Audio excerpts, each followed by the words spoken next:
Hello friend, welcome to my YouTube channel technical question. मैं हूं आलोक रंजन और मैं लेकर आया हूं दोस्तों टाटा जेईटी 2024 के लिए जो है प्रैक्टिस पेपर। और ये जो थोड़ा सा जो है हार्ड लेवल का है। अगर इसमें आप 30 क्वेश्चन भी अगर अच्छे से सही से आंसर दे पा रहे हैं तो समझिए आपकी तैयारी अच्छी है। अगर 30 से कम कर पा रहे हैं तो आपको और तैयारी करनी है। ठीक है। पहला क्वेश्चन है कि for a case of fuel gas undergoing combustion with air, if the air fuel ratio is increased the adiabatic flame temperature will be। क्या कह रहा है इसमें, देखिए ध्यान से।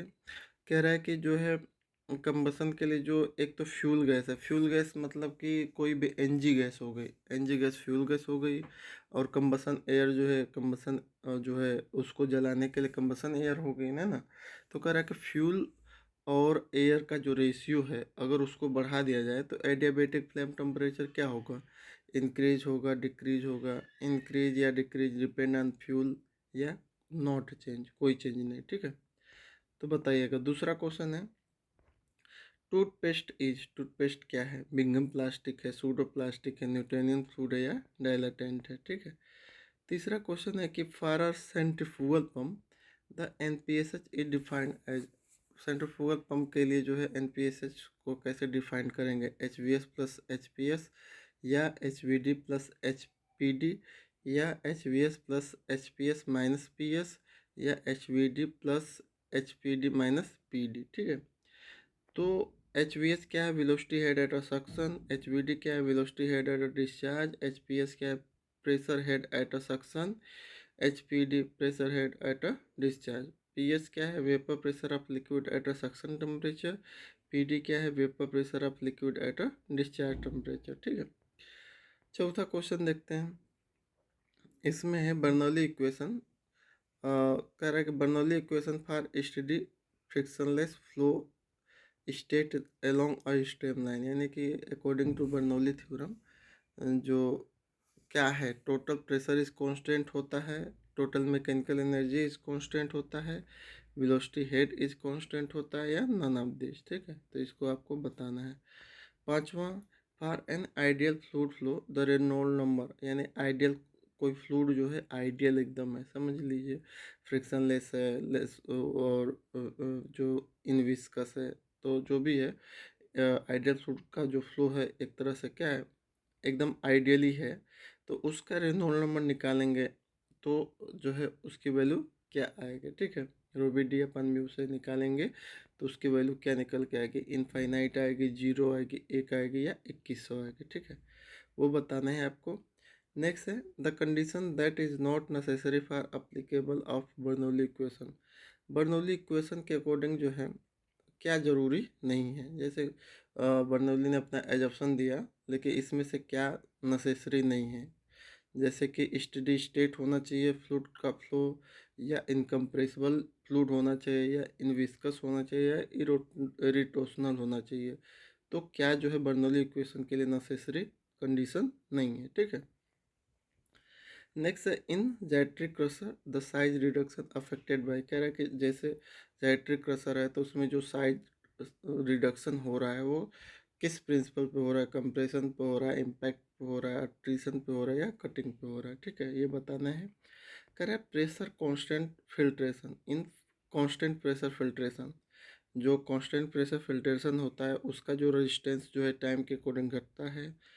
Rate of filtration is constant, filtration का रेट कांस्टेंट रहता है। Rate of filtration decrease with time, rate of filtration समय के अकॉर्डिंग डिक्रीज होता है, या rate of filtration increase with time. इसमें से क्या होता है। ठीक है। आपको बताना है ना। नवा क्वेश्चन है कि the kinetic energy of gas molecule is zero at, यानी काइनेटिक एनर्जी जो है किस टेम्परेचर पे जो है जीरो हो जाएगा मॉलिक्यूल के लिए। जीरो पे, 0 डिग्री पे, 273 डिग्री पे, 100 डिग्री पे, या -273 जो है डिग्री सेंटीग्रेड पे। ठीक है। तो ये बताना है आपको। मिक्सिंग अप टू फ्लूइड, जब दो फ्लूइड को मिक्स कराते हैं तो क्या वो रिवर्सिबल प्रोसेस होती है, इरिवर्सिबल प्रोसेस होती है, आइसोथर्मल प्रोसेस होती है, या इनमें से कोई नहीं। ठीक है।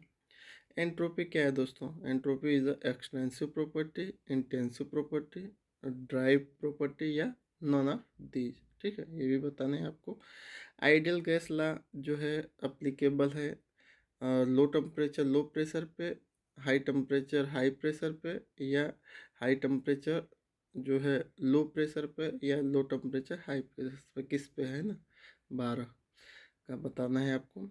13वां कह रहा है question, if the degree of freedom for mixing of ice and जो है वाटर, कह रहा है कि जब आइस को पानी में मिला दिया गया, यानी कि आइस को पानी में मिला दिया गया, मिक्स कर दिया गया, तो उस केस में डिग्री ऑफ फ्रीडम कितनी निकल के आएगी, तो वो आपको बताना है। क्या वो 0 होगी, 2 होगी, या 3 होगी, या 1 होगी, ठीक है। कह रहा है कि द क्रिटिकल रेडियस को अगर हम आर से डिनोट करते हैं, तो पाइप पे जो इंसुलेशन है उसका जो है एक तरह से क्रिटिकल रेडियस निकल के क्या आएगा, ठीक है। यहाँ पे ध्यान रखिएगा, पाइप दिया है ना, critical radius R of insulation on a pipe, ठीक है। तो पाइप का शेप याद करके तब जो है टिक करिएगा कि आर इजकल टू 2K/H होगा, आर इजकल टू K/H होगा, आर इजकल टू K/2H होगा, या आर इजकल टू H/K होगा, जहाँ के thermal conductivity, H heat transfer coefficient है, ठीक है। Thermal conductivity is minimum for, इसमें से थर्मल कंडक्टिविटी किसकी कम है, सिल्वर की, एल्युमिनियम की, कार्बन स्टील की, या क्रोमियम निकल स्टील की, ठीक है, वो आपको बताना है।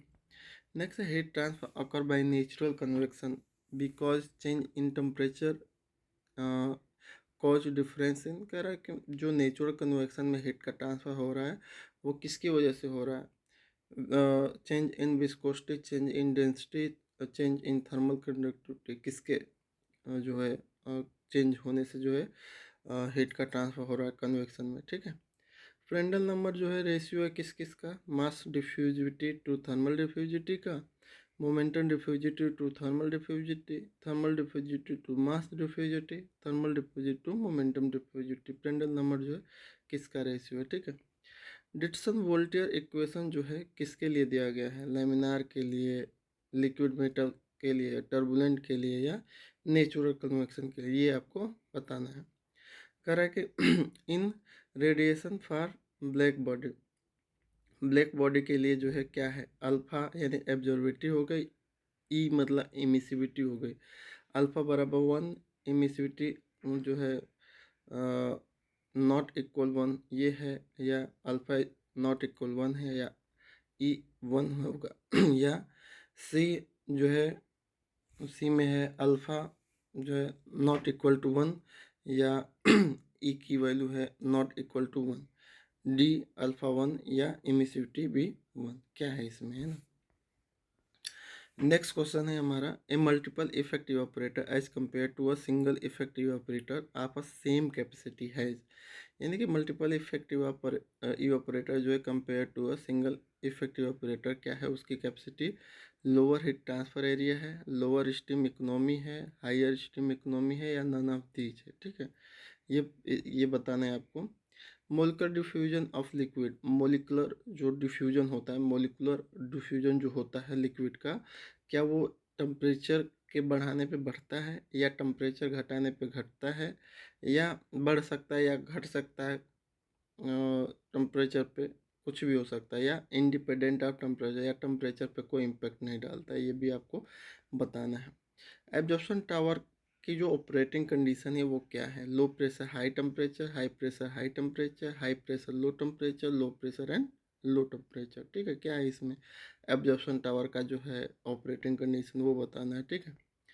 नेक्स्ट है for absorbing sparingly soluble gas in a liquid, gas जो सोल्यूबल है लिक्विड में वो क्या होगा, gas side mass transfer coefficient should be increase, liquid side mass transfer coefficient should be increase, या liquid side mass transfer coefficient should be decrease, या mass transfer coefficient must be kept constant. ये बहुत ही important question है, कई exam में आ चुका है, तो इसको भी देखिएगा क्या सही है, ठीक है। Mass transfer coefficient according to penetration theory क्या होगा, तो ये जो डायरेक्टली प्रोपोर्शनल टू जो है D⁵ या डी होगा, या 1/d होगा, या डी पे 1.2 होगा, क्या होगा उसको आपको टिक लगाना है, ठीक है। नेक्स्ट है the type of tray which give greatest flexibility in a distillation column, मतलब बहुत ही फ्लेक्सिबल होती है डिस्टिलेशन कॉलम में, तो कौन सी ट्रे, सीव है, बबल है, वॉल है, या नन ऑफ दिस, ठीक है। नेक्स्ट है in a binary distillation column if the feed contain 40% mole vapour the q line will have a slope up. देखिए इसका स्लोप आपको -q/1 -q स्लोप निकालना है नॉर्मली, और जो है फीड को दे रखा है 40% मोल वेपर है, तो उसमें जो है क्यू की वैल्यू आपको रख के सॉल्व करना है, तो क्या निकल के आएगा वो आपको बताना है, ठीक है। मॉलिक्युलरिटी ऑफ एन एलिमेंट रिएक्शन, ये एलिमेंट रिएक्शन है, P+Q गिव अस R+S, है ना। तो इसमें जो है मॉलिक्युलरिटी कितनी आएगी, एक आएगी, दो आएगी, तीन आएगी, या चार आएगी, ये बताना है। Collision theory state that the rate constant K is proportional to, यानी कि जो है अकॉर्डिंग टू कोलोजन थ्योरी जो रेट कांस्टेंट की है वो प्रोपोर्शनल है किसके, डायरेक्टली प्रोपोर्शनल टू टेम्परेचर के, Te - E पे RT, या E to the power capital E/RT, या T½ E पे -ERT किस पे है ना, ये बताना है। Gas chromatography is use to measurement of, तो गैस क्रोमेटोग्राफी जो है किसके मेजरमेंट के लिए यूज होता है, टेम्परेचर, प्रेशर, कंसंट्रेशन, या फ्लो रेट के। Which of the following fuel has the highest calorific value per unit mass, यानी कि इसमें से किसकी सबसे ज़्यादा कैलोरीफिक वैल्यू है, कोल की, केरोसिन की, नेचुरल गैस की, या फर्नेस ऑयल की, ठीक है। नेक्स्ट है द मिनिमम सिंथेटिक जो है catalyst, sorry, the ammonia synthetic catalyst, यानी कि अमोनिया बनाने के लिए जो कैटालिस्ट यूज होता है वो क्या है, एल्यूमिना है, वेनेडियम पेंटाऑक्साइड है, आयरन ऑक्साइड है, या किसलिंगर, ठीक है। Triple super phosphate is manufacture by heating, triple super phosphate अगर आपको बनाना है तो उसको किसके साथ हीट करते हैं, फास्फोरिक रॉक को फास्फोरिक एसिड के साथ, phosphate rock with sulphuric acid के साथ, या phosphate rock with nitric acid के साथ, या ammonium phosphate with a phosphoric acid, किसके साथ जो है हीट करके ट्रिपल सुपर फास्फेट बनता है, ये आपको बताना है, ठीक है। नाइलॉन 6,6 क्या है, एटपिक एसिड है, बेंजोइक एसिड है, टेराफेथलेट एसिड है, या जो है सेबोरिक एसिड है, क्या है इसमें से, है ना। इन अ फ्लूइड कैटालिक क्रैकिंग जो FCC है, तो कह रहा है कि क्रैकिंग रिएक्शन और रीजनरेशन रिएक्शन वो क्या है, जैसे क्रैकिंग रिएक्शन एक्जोथर्मिक है और रीजनरेशन रिएक्शन एंडोथर्मिक है, क्या ये है, या क्रैकिंग एक्जोथर्मिक है और रीजनरेशन भी एक्जोथर्मिक है, या क्रैकिंग जो है इंडोथर्मिक है और रीजनरेशन भी इंडोथर्मिक है, या इन क्रैकिंग इंडोथर्मिक है और रीजनरेशन एक्जोथर्मिक है, क्या है इसमें से वो आपको टिक करना है। नेक्स्ट है डाइल्यूट सल्फ्यूरिक एसिड को किस वेसल में हैंडल करते हैं, स्टेनलेस स्टील में, ब्रास में, लेड में, या कास्ट आयरन में, किस में हैंडल करते हैं। नेक्स्ट है फास्फोरिक एसिड को किस में हैंडल करते हैं, ग्लास लाइन वेसल में, एल्युमिनियम वेसल में, ब्रास वेसल में, या स्टेनलेस स्टील वेसल में, किस में हैंडल करते हैं वो आपको बताना है, ठीक है। नेक्स्ट है in petroleum refinery the process use for conversion of hydrocarbon to aromatic, यानी कि पेट्रोलियम रिफाइनरी में जो है हाइड्रोकार्बन को जो एरोमेटिक में कन्वर्ट करते हैं वो क्या कहलाता है, कैटालिक क्रैकिंग कहलाता है, कैटालिक रिफॉर्मिंग कहलाता है, हाइड्रोट्रीटिंग कहलाता है, या एल्काइनेशन कहलाता है, क्या कहलाता है ना। नेक्स्ट है सीन गैस किस किस का मिक्सचर है, CO या H2 का, N2 या H2 का, या H2 CH4 CO, या CO2 एंड H2 का, ठीक है, क्या है। Next the most widely use coagulant for remove suspended impurity from water, यानी कि वाटर में जो सस्पेंडेड इम्प्यूरिटी है उसको हटाने के लिए जो कोआगुलेंट यूज करते हैं वो क्या है, ब्लीचिंग पाउडर है, क्लोरीन है, कैल्शियम सल्फेट है, या एलम है, ठीक है। 40 नंबर का क्वेश्चन है कि which guys have highest gross calorific value, इसमें ग्रॉस कैलोरीफिक वैल्यू किसकी सबसे ज़्यादा है, सीवेज गैस की, यानी मेथेन हो गया, या LPG की, या प्रोड्यूसर गैस की, या NG गैस की, किसकी सबसे ज़्यादा जो है ग्रॉस कैलोरीफिक ज़्यादा वैल्यू है वो आपको बताना है। बाकी जो है IoT यानी इंडस्ट्रियल ओरिएंटेड ट्रेनिंग में के लिए मैंने जो 10 क्वेश्चन जो सेलेक्ट किए हैं, जैसे TQM का फुल फॉर्म क्या है, जो पास यूज करते हैं हम फायर एक्सटिंग्विशन में, उसका फुल फॉर्म क्या है, ओसा का फुल फॉर्म क्या है, ईपीए का फुल फॉर्म क्या है, एनएफपीए का फुल फॉर्म क्या है, फायर के लिए जो 3 एलिमेंट जो नेसेसरी हैं वो कौन कौन से हैं, क्लास सी टाइप की फायर किस लिए जो अगर क्लास सी टाइप की फायर लगी है तो उसके लिए कौन सा फायर एक्सटिंग्विशर यूज करेंगे, 5S का फुल फॉर्म क्या है। 5S में एक क्वेश्चन जरूर पूछता है, जैसे 5S में जो है पूछ देगा कि शीशो का मतलब क्या है ना, शेरी का मतलब क्या है, तो वो आपको बहुत डिटेल में पढ़ना पड़ेगा थोड़ा सा। 6 सिग्मा क्या है, मोम का फुल फॉर्म क्या है, ठीक है। तो ये 50 क्वेश्चन मैंने जो है बताए हैं। अगर आप जो है देखे हो, देख लियो पूरा टोटल, अब टिक आई होप आपने लगा ही लिया होगा, तो आप आंसर के में मैच भी करा सकते हो। ये मेरी ने जो है आंसर के इसके साथ जो है अटैच कर दिया है, जो इसको आप देख लीजिएगा, उससे मैच कर लीजिएगा, ठीक है। ये जो है आपके नॉलेज को टेस्ट करने के लिए मैंने पेपर बनाया है, दूसरा पेपर ही जल्दी ही अपलोड करूँगा, ठीक है। ये पूरा देख लीजिए, आंसर के है जो है आपका 1 2 3 4 5 6 7 8, जो जितने क्वेश्चन हैं, 17 18 19 20 21 22 23 24 25, फिर यहाँ से ऊपर चलिए 26 27 28 29 30 31 32 33 34 35 36 37 38 39 40, बाकी जो ये फुल फॉर्म मैंने पूरा लिखा है ये भी देख लीजिए, ठीक है। बाकी अगर 30 35 क्वेश्चन आ रहे हैं तो अच्छा है, नहीं है तो बहुत मेहनत करने की ज़रूरत है, ठीक है। मिलते हैं नेक्स्ट वीडियो में। Thanks for watching. जय हिंद।